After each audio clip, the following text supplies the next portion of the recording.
This mistake is not exclusive to neurodivergent founders and entrepreneurs. And that is thinking about, where does your work and your business fit in the context of your whole life? The reason this is so important is we want to make sure that you are growing and building your business in a way that supports the other areas of your life and what's important to you, what your values are, and what you want your whole life to look like. So thinking about, what does your ideal day look like, your ideal week, or what is your ideal year looking like? Thinking about then the decisions you're making within your business and where does it fit in that overall context.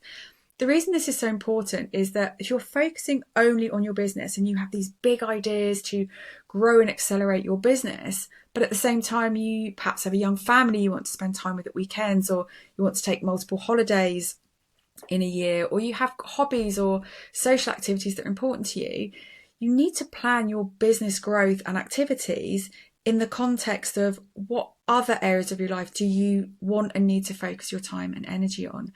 Now, sometimes it might be that there's short-term pain for long-term gain. So maybe you're in a growth stage, you're launching a new product and service, and that is going to take a lot more of your time, so later nights, perhaps working some weekends.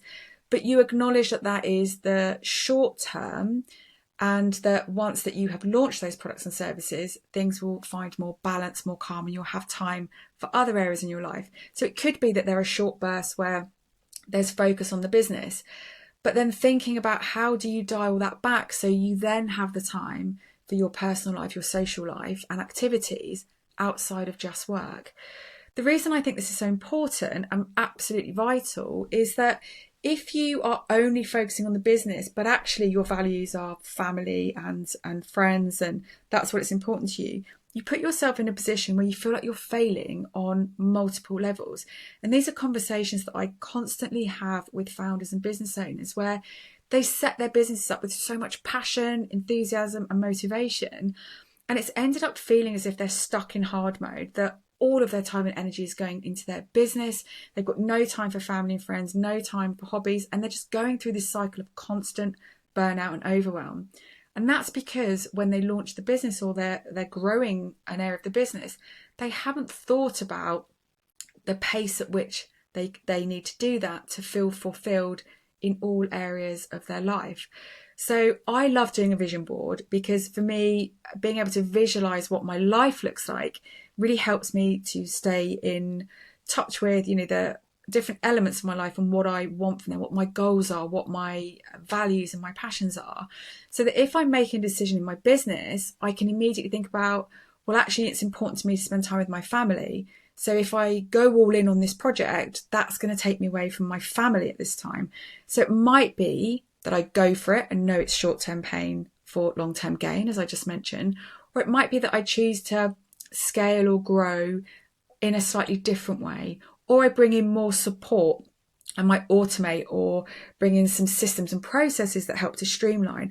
I might engage somebody else to come into the business to help me in specific areas, so that it's not all of my effort and my time and my energy. So that's really crucial. Think about what it is that you need to grow your business in a way that allows you to feel fulfilled in all areas of your life, rather than just feeling completely consumed by your business. Maybe it's a vision board. Maybe you have a different way of thinking about that whole life experience that you want to create, but make some notes, give it some thoughts, and that will really help you when you're making decisions about growing your business or building your business, to think about, is this aligned to what I want my life to look like? And number two, what do I need to put in place to help me achieve that goal without it being all consuming? Give that some thought.